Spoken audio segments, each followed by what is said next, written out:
No início, era o nada. Um vácuo, uma lacuna, o espaço vazio.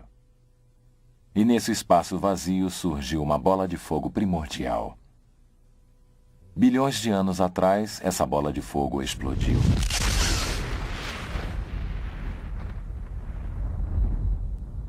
Essa explosão gerou todo o espaço, energia, matéria. O universo se expandiu rapidamente, produzindo elétrons, neutrinos, fótons e quarks. Logo, essa energia começou a interagir, formando prótons e nêutrons. A matéria continuou colidindo e interagindo. Com o tempo, formaram-se os primeiros elementos simples. Esses elementos também colidiam à medida que o caldo primordial continuou a expandir-se. A evolução cósmica e de partículas continuou e estrelas começaram a agrupar-se, formando as primeiras galáxias. E então, há apenas 5 bilhões de anos, algo assombroso aconteceu.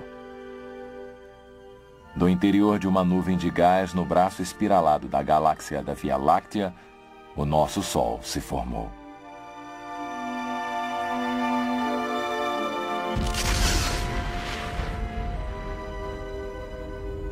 Essa nova estrela deu origem a planetas, luas e asteroides. Um desses planetas, conhecido como Terra, desenvolveu uma atmosfera. O meio ambiente da Terra era repleto de erupções vulcânicas, relâmpagos, clima turbulento, átomos e energia misturados para criar as primeiras células de vida.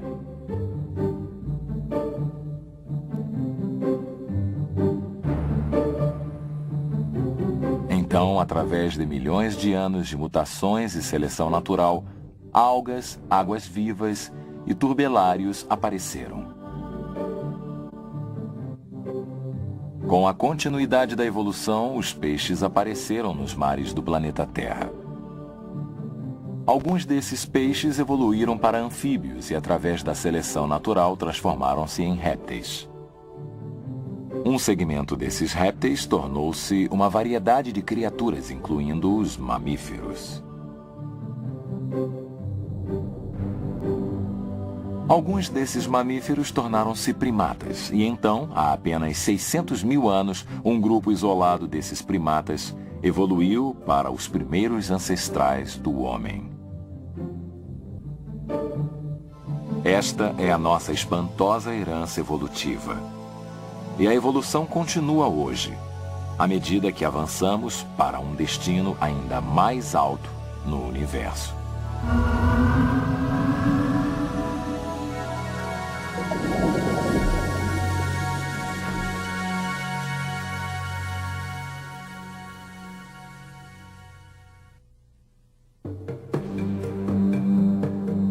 Numa distribuição Comev. Uma questão de origens. Uma questão de origens. Como foi que o universo e todas as coisas que vemos neste planeta começaram a existir? Porque nós existimos. Sou Roger Auckland. Quase todos nós temos ponderado sobre estas questões. E quando se trata do assunto de origens, há basicamente duas visões: a teoria da evolução e a teoria da criação.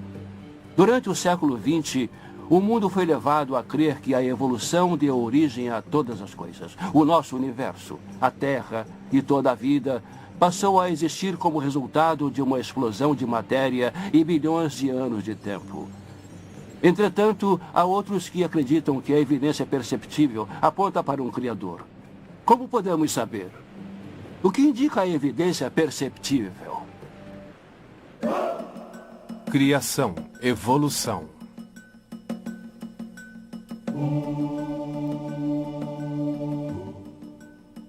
Concordância.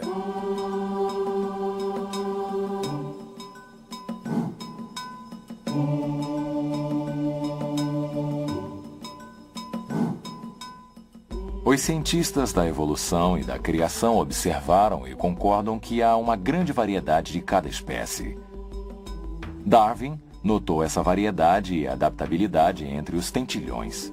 Ele notou que os bicos dos tentilhões variavam em tamanho e forma, e que as características dos bicos afetavam a sobrevivência do tentilhão. Hoje notamos uma grande variedade de cães. Acredita-se que as 450 raças de cães existentes hoje têm o mesmo ancestral. A maioria dos cientistas acredita que esse ancestral era muito semelhante ao lobo moderno. Os cientistas também atestam a seleção natural da sobrevivência dos mais aptos. Os evolucionistas e criacionistas afirmam que os animais mais fortes, mais saudáveis ou mais adaptáveis ao seu meio ambiente têm maior probabilidade de sobreviver e reproduzir. Os animais mais fracos, incapazes de se adaptar, têm menos chance de sobreviver. Também observamos a ocorrência de mutações do gene. O DNA em todos os organismos vivos contém todas as informações genéticas da vida. Às vezes, um erro é introduzido nesse código genético. Isso é chamado de mutação. Mutações com frequência causam doenças e podem ser induzidas por radiação, agentes químicos ou erros de reprodução. As mutações realmente ocorrem, causam todo tipo de mudança nos genes. Males por defeitos congênitos, doenças do organismo. Eles são ótimos para explicar a origem das doenças, morte e tragédia, mas de forma alguma a origem de alguma coisa nova, alguma característica que não existia. Todas as mutações que conhecemos são apenas mudanças em genes que já existem. Darwin observou muitas coisas na natureza. Ele era um bom naturalista, um bom observador de informações. O que ele viu foram várias plantas e animais alterando-se de alguma forma através da adaptação e da variação. Ele os viu mudar e jamais vemos um tipo básico de alguma coisa se tornando outra coisa, e isso jamais foi observado na ciência ou na genética. Simplesmente não foi observado. O que vemos é variedade. A variedade acontece, a adaptação também, mas a evolução não. Mutações, seleção natural, adaptação. Estas são algumas das observações sobre as quais evolucionistas e criacionistas concordam. Mas, apesar da concordância, existem diferenças substanciais. Por isso, a polêmica continua. Ora, você tem uma enorme variedade de vida e não creio ser possível para uma pessoa, não importa o quão poderosa ela seja, simplesmente estalar os dedos e criar a vida. Tem de ocorrer naturalmente através de milhões de anos, provavelmente. Eu não creio na teoria da evolução. Cada vez mais, até os cientistas seculares estão mudando os seus pontos de vista, porque as evidências não sustentam suas conclusões. Metade de mim acredita na teoria da evolução, provavelmente porque foi o que me ensinaram. 4 anos de estudo, infelizmente, me causaram um tipo de lavagem cerebral no tocante à evolução. Astronomia, física. Nós Evolução começamos onde os cósmica. evolucionistas dizem que tudo começou. Com o Big Bang e a evolução do universo.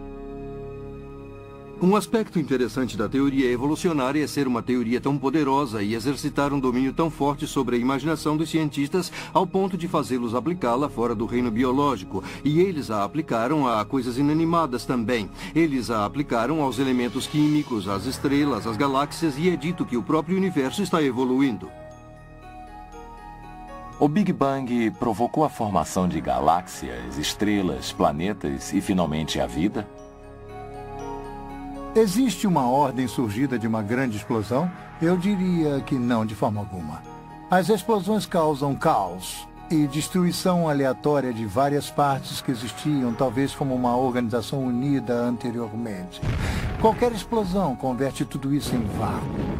Não há provas, para mim, de que uma explosão, ou mesmo a teoria do Big Bang, possa produzir seres organizados como nós e quaisquer animais.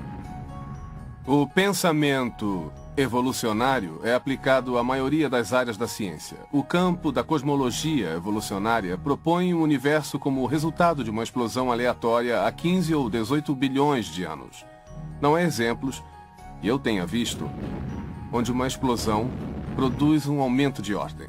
Explosões são destrutivas. Elas causam degenerações espontâneas e não gerações espontâneas. Os cientistas reconhecem que todas as explosões conhecidas diminuem a ordem, a estrutura e aumentam o caos. A ideia de que o cosmo evoluiu também viola a segunda lei da termodinâmica, conhecida como entropia. A segunda lei afirma que, à medida que o tempo avança, o universo se torna menos ordenado. Com o tempo, todos os sistemas deixados por sua própria conta prosseguem na direção da ordem para a desordem. Todos nós testemunhamos a entropia diariamente ao vermos as coisas envelhecerem e se deteriorarem. Esse colapso da estrutura contradiz diretamente a teoria da evolução. A segunda lei permite o aumento da ordem, como um bebê que ingressa na fase adulta ou uma semente que se torna árvore. Mas apenas se você tiver uma fonte exterior de energia e um mecanismo em atividade para capturar essa energia. Os evolucionistas não a têm. Como disse Sagan, o cosmos é que está aí, não há mais nada. Não há uma fonte exterior de energia. E assim a segunda lei é absolutamente contraditória à teoria do Big Bang. O que vemos na cosmologia é isto. Tudo o que vemos. As coisas estão se acabando. As estrelas estão queimando seu combustível.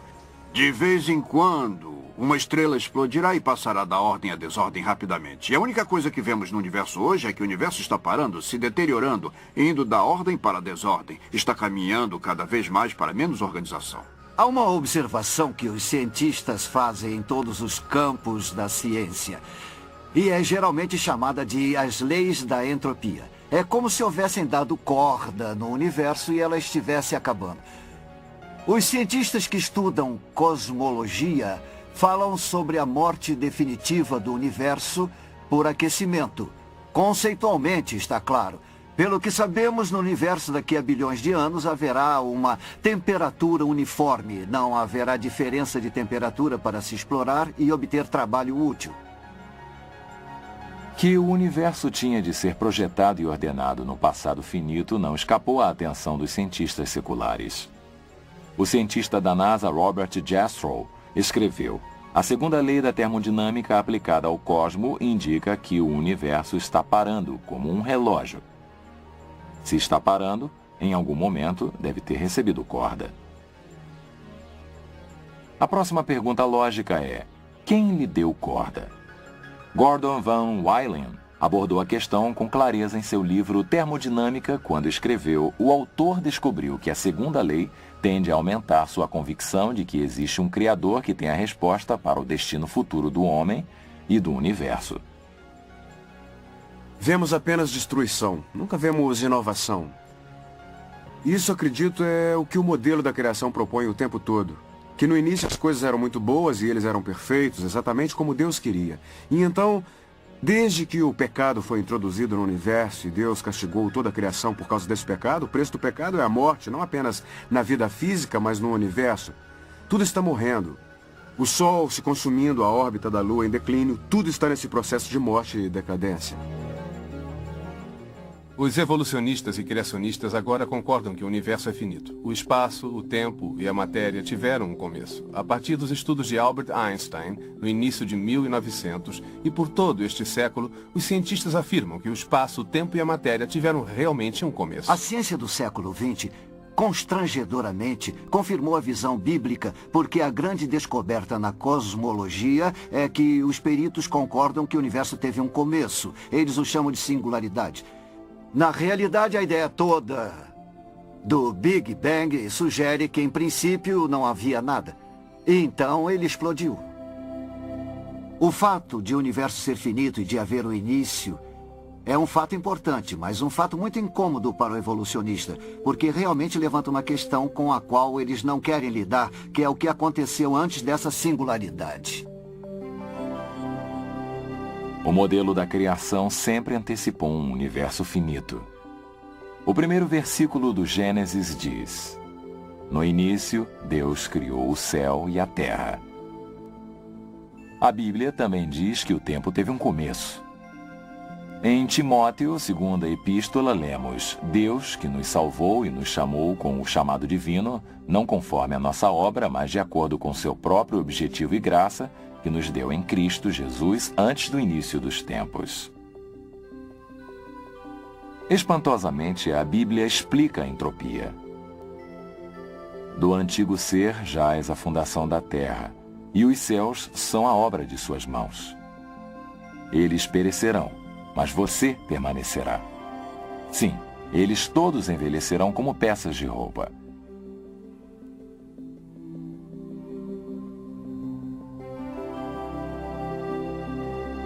Se o universo não se originou de uma explosão, a única opção é que foi criado. Uma opção que muitos cientistas não estão querendo considerar. Quase todos os cientistas tentaram encontrar uma explicação mecânica de como as estrelas, as galáxias e o sistema planetário passaram a existir por meios simplesmente mecânicos, sem a intervenção de um criador. Na minha opinião, eles fracassaram. Se observarmos apenas o sistema planetário, tem havido várias explicações tentando demonstrar como o sistema planetário passou a existir sem qualquer pré-formação de Deus. E todas fracassaram completamente. Muitas observações contradizem as teorias modernas sobre a evolução do sistema solar. A teoria mais popular afirma que o sistema solar formou-se de uma nuvem de gás e poeira interestelar. Se o Sol, os planetas e as luas evoluíram do mesmo material, deveriam ter muitas semelhanças. Mas cada planeta é singular. Uma vez que 98% do Sol compõe-se de hidrogênio ou hélio, a Terra, Marte, Vênus e Mercúrio deveriam ter composição similar. Em vez disso, muito menos que 1% desses planetas tem hidrogênio ou hélio.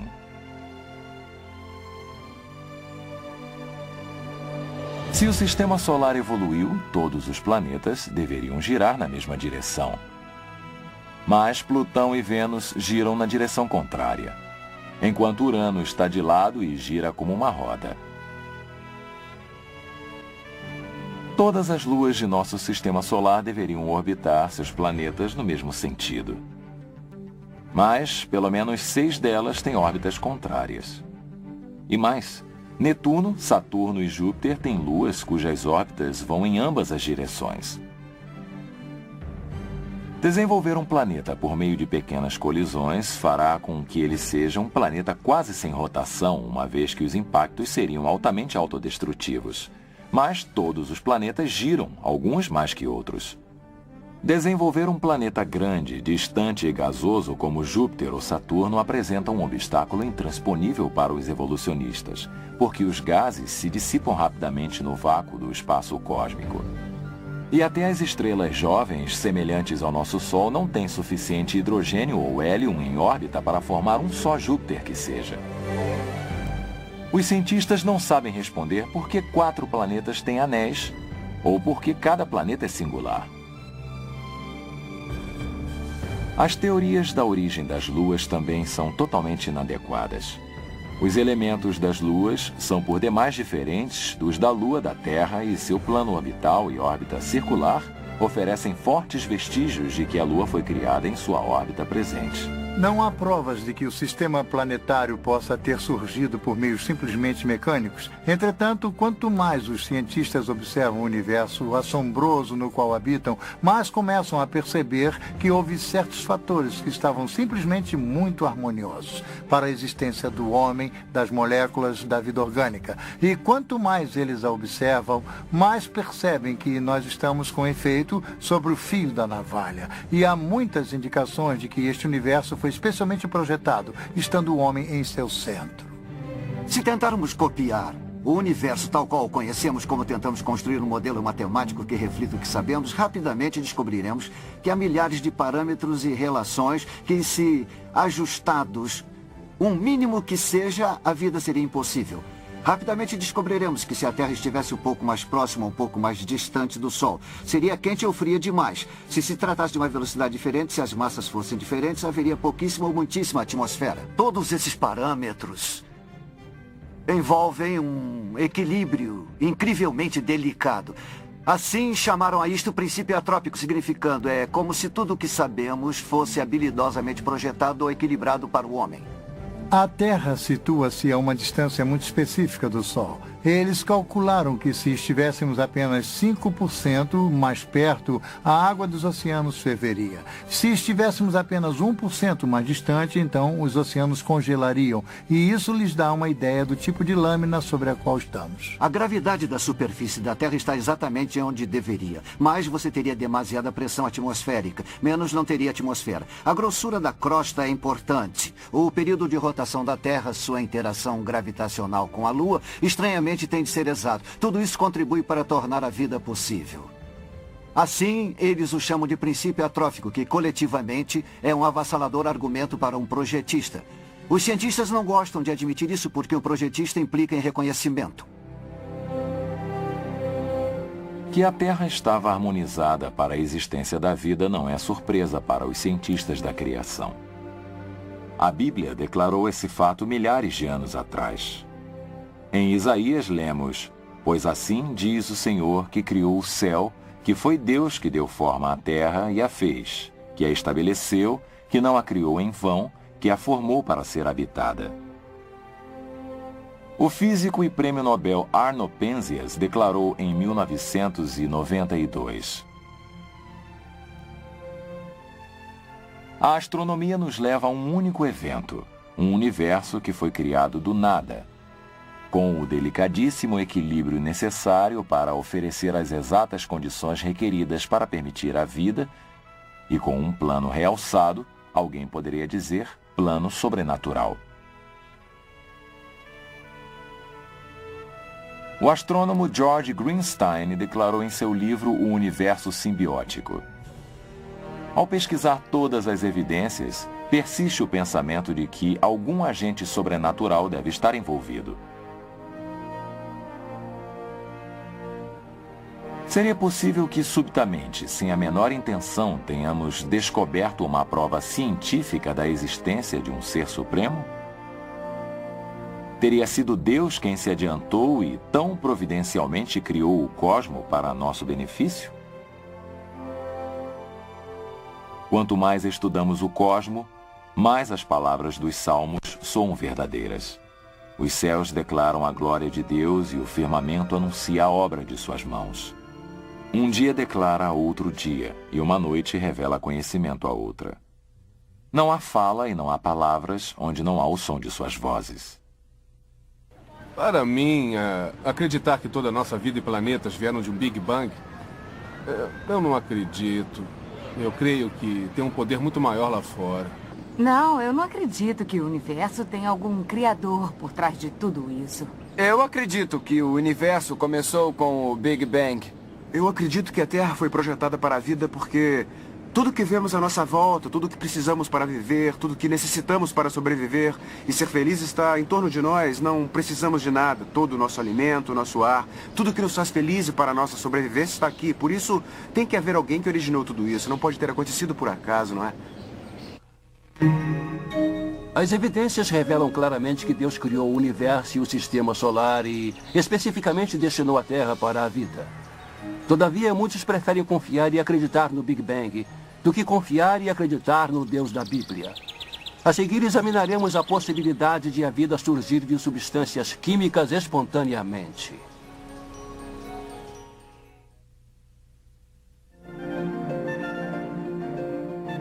Primordial.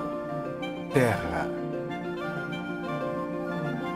Evolução A evolução química. química na Terra produziu vida?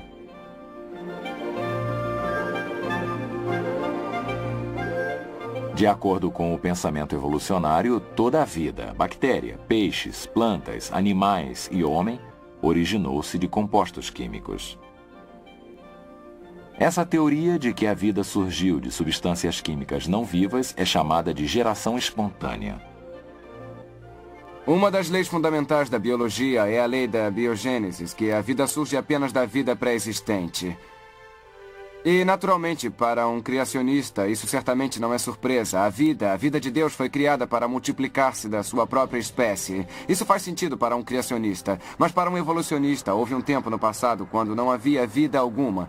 E assim as substâncias químicas de alguma forma se juntaram e produziram coisas vivas. Isso é geralmente chamado de geração espontânea e tem havido alguns sérios problemas na tentativa de fazer um grupo de substâncias químicas criar vida.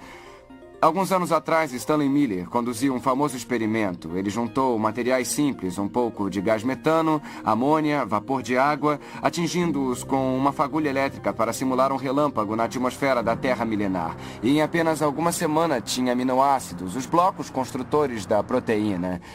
E foi alardeado quase como a criação de vida em um tubo de ensaio, e aquilo era o que usava quando lecionava a evolução.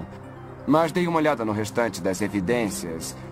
E havia 3 problemas com aquele experimento brilhante. 1, ele tinha o material inicial errado. 2, usou as condições erradas. E 3, os resultados foram errados. Fora isso, foi um experimento brilhante.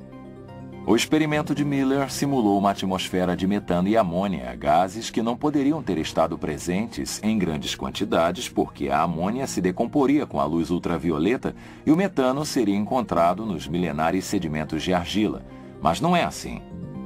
Miller também excluiu o oxigênio porque sabia que o oxigênio destruiria as mesmas moléculas que ele estava tentando produzir.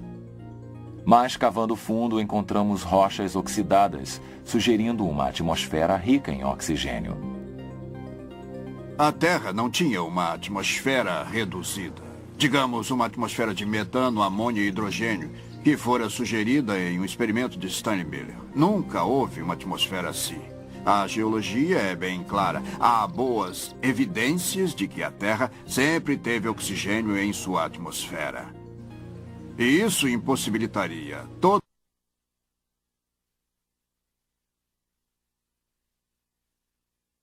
totalmente qualquer origem evolucionária de vida. Miller também usou as condições erradas. Ele usou uma fagulha elétrica para combinar as moléculas de gás. O problema é que a mesma fagulha que junta os aminoácidos também os separa e os destrói muito melhor que os cria. O problema era que as substâncias químicas colocadas juntas no frasco também seriam separadas pela mesma fagulha que as juntara. Miller sabia disso como bioquímico e, assim, ele rodeou os gases, prendeu as moléculas que queria usando um conhecido experimento bioquímico. Mas isso era trapaça, porque... Você deveria dizer, foi assim que a vida surgiu antes que houvesse qualquer plano inteligente destinado a preservar essas moléculas das forças destruidoras, as condições erradas. Então, ele conseguiu os resultados errados. O principal produto do experimento de Miller era alcatrão, inconveniente para reações orgânicas. Quantidades de traços de vários aminoácidos que formam as proteínas em coisas vivas também foram produzidas. O problema é que o experimento de Miller produziu tanto aminoácidos canhotos quanto aminoácidos manidestros. Somente aminoácidos canhotos originam as proteínas da vida e somente uma molécula destra impede a sua produção. O que Miller realmente produziu foi uma poção venenosa que destruiria qualquer esperança para a evolução química da vida. Você pode dizer, bem, se o que acabei de dizer é verdade, como ficam os evolucionistas que acreditam nisso? Pois é muito interessante, os evolucionistas concordam comigo. Uma ocasião em que assisti a um debate na Universidade Estadual de San Diego, eu estava na plateia e 2 amigos meus, Dr. Henry Morris e Dr. Darwin Gish, participaram do debate como criacionistas. No final, alguém da plateia anotou, senhoras e senhores, esta noite temos o privilégio de contar com a presença do Dr. Stanley Miller. E Gish havia explicado por que o experimento de Miller não produzira vida a partir de não-vida. E foi perguntado a Miller, o senhor gostaria de responder ao que o Dr. Gish disse sobre seu experimento para a evolução química? E o Dr. Miller disse, não. Há décadas ele não acreditava nisso. Ele conhece os mesmos problemas. Eu diria o seguinte, qualquer teoria sobre a origem da vida na Terra ou em qualquer outro planeta, pelo que se sabe, é um conto de fadas. A evolução ensina que a energia em forma de relâmpago ou calor adicionada à matéria pode ocasionalmente criar uma vida nova. No entanto, toda a indústria alimentícia repousa no fato de que isso jamais acontecerá. Se examinarmos um vidro de creme de amendoim, ele contém matéria e foi exposto à luz e ao calor. Mas nunca encontraremos vida nova em seu interior, a menos que uma vida do exterior o contamine. Se a teoria da evolução fosse viável, Então eu deveria, ocasionalmente, submetendo isto à energia, obter uma nova vida. Agora, se formos ao mercado e eu abrir este vidro de creme de amendoim, talvez nem sempre, mas em algumas ocasiões, poderei encontrar uma nova vida em seu interior. Então, quando abrimos o vidro de creme de amendoim e olhamos lá dentro, não há vida nova. E vocês não ficam contentes? Porque vocês podem até achar graça, mas espero que não se esqueçam disto, porque você e eu conduzimos coletivamente mais de 1 bilhão de experimentos a cada ano. E temos feito isso virtualmente há 100 anos, sem jamais encontrarmos uma nova vida. Na verdade, a indústria alimentícia do mundo depende do fato de não haver evolução. O caso da evolução química apenas enfraquece quando consideramos que longas cadeias de aminoácidos, todas exatamente na posição correta, são requeridas para formar as proteínas da vida. Pior ainda, os aminoácidos não se juntam naturalmente para formar proteínas. Ao contrário, tendem a separar-se. As proteínas podem ter 2 ou 3 mil aminoácidos, um longo complexo de substâncias químicas, e são como um programa de computador. Cada aminoácido tem de estar exatamente na posição correta. Se um deles estiver errado, aquela proteína é inútil, como ocorre com um programa de computador. As improbabilidades contidas no darwinismo existem desde o começo, mesmo antes do início da vida. Como surgiu a primeira molécula da proteína? E tem havido muito trabalho para investigar a sua probabilidade, tanto dos que usam a teoria da informação, quanto pelos biólogos moleculares em experimentar as proteínas para ver se podem ou não ser feitas em pedaços e reunidas. E o trabalho dos dois grupos descobriu que a probabilidade de ser impossível a proteína do tamanho encontrado no corpo humano aparecer por acaso é imensa. Eu acho que seria uma coisa possível se você tivesse a eternidade à sua disposição. Mas o darwinismo não tem a eternidade à disposição deles. O cientista da teoria da informação Hubert Yockey calculou e o biólogo Robert Sauer confirmou que a probabilidade de uma proteína contendo apenas 100 aminoácidos formar-se espontaneamente é menor que uma chance em 10 elevada à 65ª potência. Um fato tão improvável que poderia ser comparado a ganhar a loteria estadual com um bilhete achado na rua e depois continuar a encontrar bilhetes premiados na rua toda semana durante 1000 anos.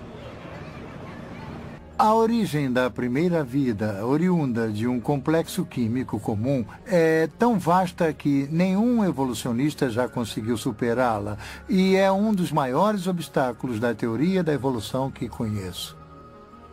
Se as proteínas se formassem miraculosamente, nem assim estaríamos perto de criar a vida. As células vivas mais simples requerem milhares de proteínas específicas para que possam funcionar. Vários cientistas já tentaram calcular a probabilidade do surgimento da vida por acaso. Sir Fred Hoyle, matemático inglês, usando um supercomputador e a ajuda de estudantes graduados, estimou somente a origem das proteínas de uma ameba, 2.000 delas surgindo por um acaso. Ele estimulou que a probabilidade das proteínas de uma ameba surgirem por acaso é de 1 em 10, elevada à potência de 40.000. A probabilidade de uma chance em 10 elevada à potência de 40.000 é absurdamente pequena. Para ilustrar o exemplo, considere que a probabilidade de apanhar um átomo específico no universo é de 1 em 10 elevada à 80ª potência. Depois de fazer esse cálculo, o matemático inglês Sir Frederick Hoyle disse: a probabilidade da formação de vida oriunda de matéria inanimada é de 1 a um número com 40.000 nadas atrás dele. É o suficiente para enterrar Darwin e toda a teoria da evolução. Não houve o caldo primordial neste planeta nem em qualquer outro. E se a vida não teve início ao acaso, então deve ter sido produto de uma inteligência intencionada. Podemos provar, matematicamente, que a evolução é uma piada, não poderia jamais acontecer. Richard Dawkins, por exemplo, um dos principais evolucionistas, em seu livro The Blind Watchmaker, ele reconhece que o núcleo de cada célula, vegetal, animal ou humana, tem um banco de dados maior que o conjunto de 30 volumes da Enciclopédia Britânica. Toda forma de vida, vegetal, animal e humana, constitui-se de células. Cada célula é uma cidade em miniatura desempenhando as complexas funções exigidas para a existência da vida. A membrana celular é autorregenerativa e consiste de proteínas especiais que supervisionam o que se encontra no exterior da célula, assim como selecionam as moléculas cuja entrada é permitida. Essas proteínas agem como estações de bombeamento, controlando a importação de nutrientes e a exportação de material consumido. O interior da célula é de tremenda complexidade. Por exemplo, o retículo endoplásmico é uma rede de transportes com fábricas de produção de proteínas chamadas ribossomos. Os ribossomos produzem muitos tipos de proteínas específicas, enquanto que o retículo endoplásmico os canaliza para locações precisas. Os corpúsculos de Golgi transportam as proteínas para a membrana exterior, enquanto os lisossomos agem como órgãos digestivos que partem e reciclam as moléculas maiores em partículas que a célula pode utilizar. A mitocôndria são as usinas da célula, produzindo o combustível que a célula consome. O núcleo contém o banco de dados que governa a atividade da célula. No interior do núcleo, encontramos os cromossomos, que contêm a molécula do DNA, que funciona como uma biblioteca com todas as informações codificadas necessárias à vida. Bilhões de instruções estão codificadas nesta molécula detectora e corretora de erro e autorreplicante. Somente se essas estruturas forem criadas simultaneamente, uma célula pode funcionar. Por exemplo, para produzir o DNA, uma célula requer mais de 75 tipos de proteínas diferentes. Porém, essas proteínas se produzem exclusivamente para o DNA. A única solução para esse dilema é a criação. As chances de encontrar a proteína que faz o DNA no papel do dado molecular é como as chances de conseguir somar 13 com um par de dados. O potencial não existe e a probabilidade é exatamente 0. A evolução ensina que as bactérias são uma das primeiras formas de vida a evoluir de substâncias químicas. Muitas bactérias se impelem através de um tipo de motor em miniatura chamado flagelo. Esses motores extremamente eficientes e reversíveis têm uma rotação de até 100.000 revoluções por minuto. O motor bactério é semelhante a um motor elétrico. Ele tem um filamento que age como hélice, uma junta universal, um estator, um rotor e um eixo de engrenagem com buchas. Cada parte do motor deve funcionar ou as bactérias morrerão. Uma vez que as bactérias podem dar partida, parar e mudar de direção e de velocidade, devem ter sensores sofisticados, marchas e mecanismos de controle. Tudo isso é extremamente miniaturizado. 8 milhões desses motores caberiam na área de corte transversal de um fio de cabelo humano. Embora as bactérias sejam pequenas, não são simples. Eu acredito que o elo mais frágil da teoria da evolução é a ideia da origem da vida a partir de substâncias químicas não vivas. É provavelmente mais fácil partir de uma célula para uma pessoa do que a partir de uma substância química para a vida, e a diferença é incrivelmente grande. Eu estou convencido de que a vida é tão complicada, tão complexa, tão intrincadamente construída que, onde quer que exista vida, Deus a criou, não poderia ter surgido por processo natural. A vida vem do Criador. E esse Criador nos diz que criou a vida aqui na Terra. Aqui nós a vemos tão complexa que só pode ter sido criada por Deus. Creio que o homem evolui até onde estamos hoje a partir de organismos de célula única com base na teoria de Darwin e da seleção natural. Não creio que tenha havido qualquer tipo de intervenção divina. Creio que a evolução é uma teoria comprovada. Não creio em uma ordem superior. Justamente devido ao fato de jamais ter visto uma prova ou uma evidência concreta de sua existência, até que alguém me mostre. Ali está Eu vou continuar avesso a religiões organizadas e continuar com a teoria de uma evolução química. Nenhuma vida é simples, e toda vida demonstra o trabalho de um criador. Os cientistas sabem disso, porém muitos acreditam em evolução química, em vez de atribuí-la ao Deus Criador da Bíblia. Em seguida, examinaremos a visão evolucionária de uma vida simples que evolui para uma vida complexa.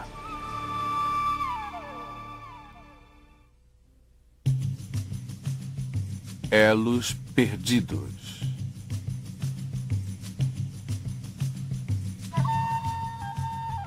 Supondo que a vida apareceu miraculosamente na Terra, é possível que uma única célula viva tenha evoluído e se transformado em todas as plantas e animais complexos que vemos hoje? A ideia de Darwin era que todas as coisas vivas sobre a Terra, eventualmente poderiam ter um mesmo ancestral. Os darwinistas acreditam que toda a vida e todas as espécies da Terra evoluíram pelo processo de mutação genética espontânea, que vem a ser uma mudança espontânea no DNA, o programa de todas as coisas vivas combinado à seleção natural ou à sobrevivência do mais apto. O mais extraordinário é que, embora a teoria tenha sido muito bem aceita universalmente por mais de um século, não há nenhuma evidência direta para sustentá-la. Darwin fez muito alarde pelo fato de existir vários tamanhos de tentilhões, aves pequenas, grandes, médias. Ele fez muito alarde pelo fato de haver tentilhões de bicos grandes, bicos largos, bicos longos e bicos finos. E Darwin supôs que esses bicos eram prova da evolução. Na verdade, esses bicos foram resultado de uma variação genética que já existia na população. Se você pegar 2 tentilhões médios com bicos de tamanho médio e acasalá-los, terá alguns tentilhões com bicos pequenos e alguns com bicos maiores. Com o tempo, à medida que esses tentilhões se espalham pelos diversos ambientes, certos bicos pelo tamanho serão favorecidos em certos ambientes. E assim se tornarão a forma predominante. Mas a questão é, a capacidade de produzir os bicos pequenos, os bicos médios e os bicos grandes já existia na população de tentilhões de Galápagos, e foi simplesmente a diferença ambiental que permitiu sua expressão. Não foi a criação de nenhuma informação nova e singular, com certeza. O problema é que todos esses tentilhões reproduzem-se entre si, e isso, na biologia, é um teste para a espécie. 2 criaturas que podem acasalar-se e produzir filhotes vivos e férteis são consideradas pertencentes à mesma espécie, e em toda a Galápagos os tentilhões preenchem esse critério, por isso não há muitas espécies. Se a evolução fosse verdade, não estaríamos preocupados com a extinção das espécies. Haveria novas sendo criadas. Não temos novas espécies, temos deterioração. Temos todo tipo de espécies que não existem mais. Charles Darwin teorizava que, com tempo suficiente, um tipo de animal poderia evoluir para outro. Essa é a base da árvore da vida evolucionária ensinada em biologia. Porém, o próprio Darwin reconhecia a falta de fósseis transacionais nas camadas de rocha. Darwin escreveu: ligações intermediárias? A geologia certamente não revela qualquer corrente orgânica tão minuciosamente formada, e isso talvez seja a mais óbvia e séria objeção que pode ser feita à teoria. O principal problema do darwinismo é encontrar provas físicas. Onde você procuraria essas provas? Obviamente nas rochas, nos registros rochosos, nos registros fósseis. Os fósseis têm sido colecionados há centenas de anos, há séculos. Existem bilhões de fósseis em todas as universidades e todos os museus do mundo. Mas não há espécies intermediárias. Você olha para uma camada e encontra um tipo de fóssil, olha para a camada acima de você e acha um tipo de fóssil diferente. O que não se encontra é uma mudança gradual. Uma das maiores provas da criação é encontrada no registro fóssil. Por exemplo, nas chamadas rochas cambrianas, encontramos fósseis de uma grande variedade de invertebrados muito complexos: mariscos, lesmas, águas-vivas, vermes, braquiópodes, trilobitas e vários outros invertebrados muito complexos. Mas em lugar algum da face da Terra, alguém encontrou um fóssil ancestral de um único desses invertebrados. Esse fato sozinho derruba a teoria da evolução. Os evolucionistas afirmam que esses invertebrados, por sua vez, transformaram-se em vertebrados, como os peixes. Entretanto, nos últimos 150 anos, os cientistas desenterraram bilhões de fósseis de invertebrados e vertebrados sem encontrar uma única forma transicional. Toda a espécie principal de peixes que conhecemos parece totalmente formado. Nenhum traço de ancestrais e certamente nenhum traço de formas transicionais ligando essas espécies de peixes a outras. Esse fato é conhecido, os evolucionistas sabem. O fato de não termos ancestrais para os peixes, os vertebrados, e não termos ancestrais para os invertebrados, significa que não temos ancestrais. E a evolução é impossível. Um estudo do registro geológico confirma que os principais grupos de animais aparecem subitamente e totalmente formados. Por exemplo, no mundo dos insetos, há uma enorme variedade e complexidade. Mas os evolucionistas não oferecem nenhuma prova conclusiva de quaisquer insetos que se desenvolveram de um ancestral comum. O mesmo problema existe para a grande variedade de anfíbios, répteis e mamíferos. A árvore da vida evolucionária não tem tronco nem galhos. Assim sendo, todos os intermediários sugeridos são mera especulação. Às vezes, os darwinistas apresentam exemplos do que dizem ser transições. Por exemplo, suponho que o exemplo mais conhecido é o Archaeopteryx, que parece ser metade dinossauro e metade pássaro. O problema é que quando você analisa os dinossauros que poderiam ter se desenvolvido da sua descoberta, nenhum deles tinha um osso da clavícula. E os pássaros têm um osso peitoral emborcado sustentando os músculos peitorais, o que permite que batam as asas. Foi afirmado no passado que o Archaeopteryx nada mais era do que um réptil emplumado. Bem, eu jamais vi um réptil cheio de penas, no qual você dá um chute e ele sai voando. Não. O Archaeopteryx voava, tinha asas, não era um réptil emplumado. Aliás, eu tenho um artigo publicado em março de 96 no Journal of Vertebrate Paleontology. O autor diz o seguinte: as características aviculares do crânio demonstram que o Archaeopteryx é uma ave e não um arqueossauro emplumado não avicular. O elo perdido mais importante naturalmente é aquele que falta entre o ancestral similar ao macaco e o homem. Esse é o elo perdido no qual a maioria está interessada, é o que achamos. Se você der ouvido aos darwinistas, vai pensar que achamos montes deles. Na verdade, a prova não existe mesmo. Todos os fósseis encontrados foram classificados e reclassificados como homem ou macaco, e até agora o elo perdido continua perdido. Eu venho investigando o chamado elo perdido entre o homem e o macaco há muitos anos. E descobri que cada um deles simplesmente não é nenhum elo. Por exemplo, Australopithecus, o esqueleto de Luthi. Ele realmente consiste somente em 40% de esqueleto de um macaco não muito grande. E não há prova alguma de que andasse ereto em nenhum dos ossos desse esqueleto que encontraram. O interessante é que Lucy é mostrada como sendo distintamente humana.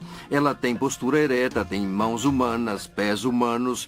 Não tenho certeza onde exatamente os restauradores conseguiram essa informação, porque se examinarem o documento de Randall e Sussman, descrevendo a espécie a qual Lucy pertence, eles dizem que ela tinha mãos e pés longos e encurvados, ainda mais longos e encurvados que os de um chimpanzé. Vários anatomistas eminentes chegaram à conclusão de que o Australopithecus, o gênero ao qual Lucy pertence, era simplesmente um macaco extinto e nada tinha a ver com os humanos.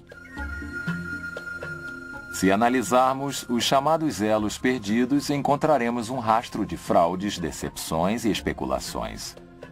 Por exemplo, o homem de Nebraska foi reconstruído com toda a família a partir de um ente de porco. O homem de Piltdown é agora mundialmente conhecido como uma fraude deliberada, consistindo de um maxilar de macaco e um crânio humano adulterados para parecerem velhos. Os de Neandertal eram pessoas comuns, algumas sofrendo de artrite, raquitismo ou sífilis. Ramapithecus, Gigantopithecus e Zinjanthropus eram apenas macacos, enquanto que o homem de Heidelberg e o de Cro-Magnon eram completamente humanos.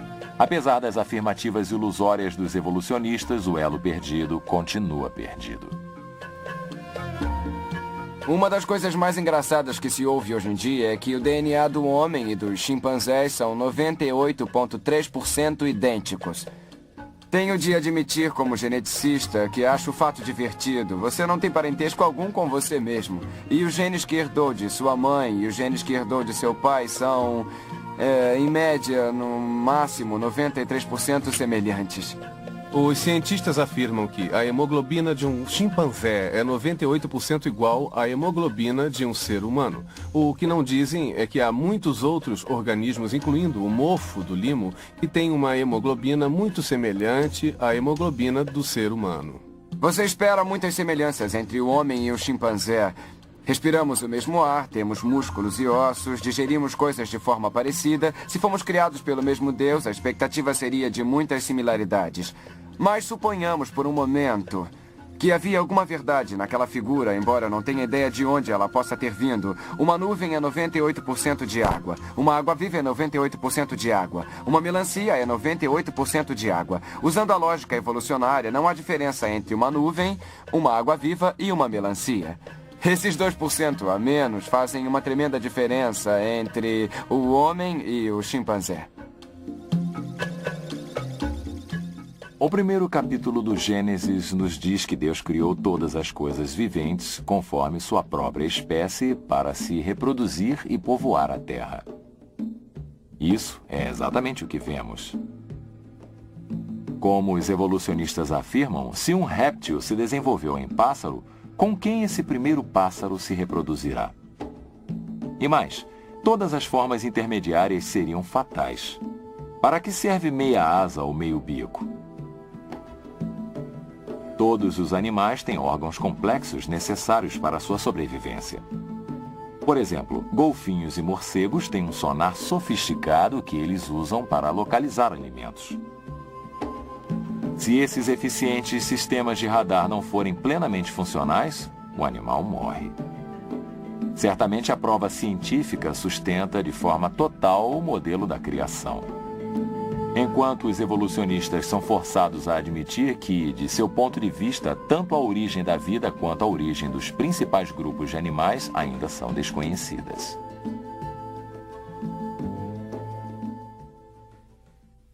A complexa estrutura do nosso corpo talvez não tenha se originado da evolução. Talvez tenha... realmente, é difícil decidir qual delas seria. Para mim, repito, é preciso mais fé para acreditar que todas essas condições perfeitas juntaram-se no momento certo para permitir que todos esses aspectos complexos da vida passassem a existir. E, para mim, é preciso uma fé muito maior para acreditar nessa asneira do que acreditar que existe um Deus que nos criou. Os evolucionistas tentam desesperadamente sustentar uma teoria fracassada, em vez de reconhecer o Deus criador da Bíblia. Apesar disso, as provas continuam a aumentar para sustentar o modelo da criação. Mas como saberemos se o Deus da Bíblia é o criador? As provas científicas deste século provaram que o espaço, o tempo e a matéria são finitos. E nos dizem que o Criador certamente é um ser que independe de espaço e tempo. Só a Bíblia ensina a noção de um universo finito e um Criador que é totalmente transcendente, ou seja, ele é independente do espaço e tempo, mas pode agir dentro do nosso domínio de tempo e espaço. Nenhum outro livro sagrado sobre a Terra fala de tal Criador. Se você analisar outros livros religiosos, todos presentes, presume-se um universo tridimensional e um Deus tridimensional. Isso é espantoso quando você percebe que só a Bíblia tem como distinção uma apresentação transcendente. Durante anos, os astrônomos acreditaram haver em torno de 6.000 estrelas. A ciência da astronomia sustentou esse número até a chegada de Galileu com seu telescópio. E de súbito, a ciência percebeu que as estrelas do céu eram inumeráveis. Bilhões de galáxias, bilhões de estrelas nessas galáxias, inumeráveis, assim como Deus disse a Abraão, voltando ao Gênesis, o primeiro livro da Bíblia. Em toda a Bíblia encontramos insights sobre o universo físico que o mundo científico só recentemente descobriu. Por exemplo, no livro de Jonas diz: "As águas me cercaram até a alma." O abismo me rodeou e as algas se enrolaram na minha cabeça. Eu desci até os fundamentos dos montes. Este versículo surpreendente nos diz que há montanhas no leito do oceano. Sim, os cientistas não sabiam disto até este século. No livro de Jó, Jó proclama que Deus pendurou a terra no nada. Enquanto muitos livros sagrados declaram que a terra repousa nos lombos de tartarugas ou elefantes ou é sustentada por Atlas, a Bíblia em si declara o que sabemos como verdade.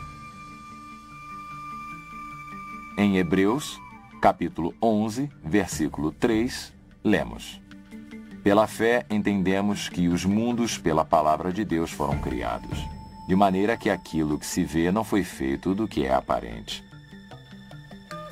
Só recentemente os cientistas descobriram que tudo no universo é feito de partículas subatômicas, que são invisíveis a olho nu.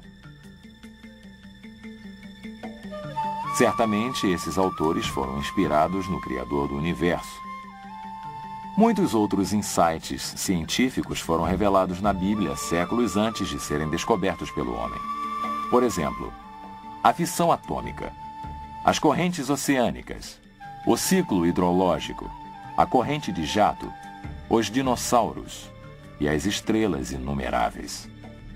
Sabemos que quando Colombo fez sua viagem para descobrir a Índia e aportou na América, houve um imenso temor de que chegasse à beira da terra e caísse de repente no nada.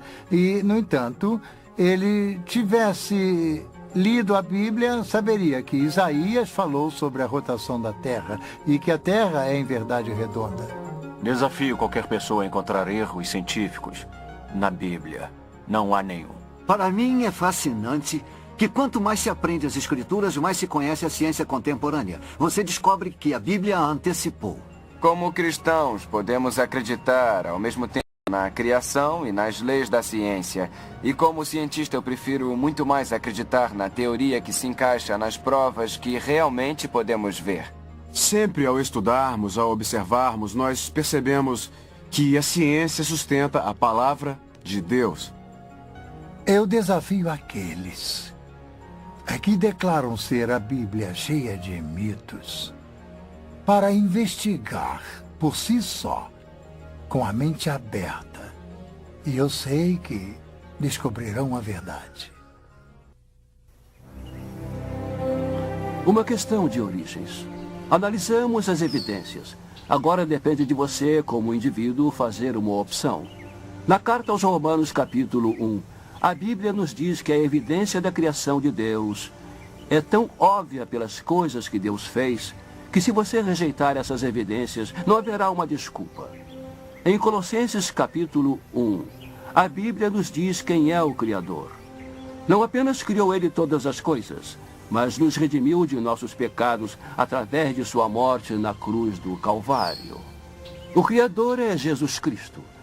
Você reconhece que foi criado? Você reconhece que foi separado do Criador Jesus Cristo? Devido aos seus pecados? Você o aceita? Quem Ele é e o que fez? Quem você é e o que fez? É a melhor escolha que você poderia fazer para a eternidade.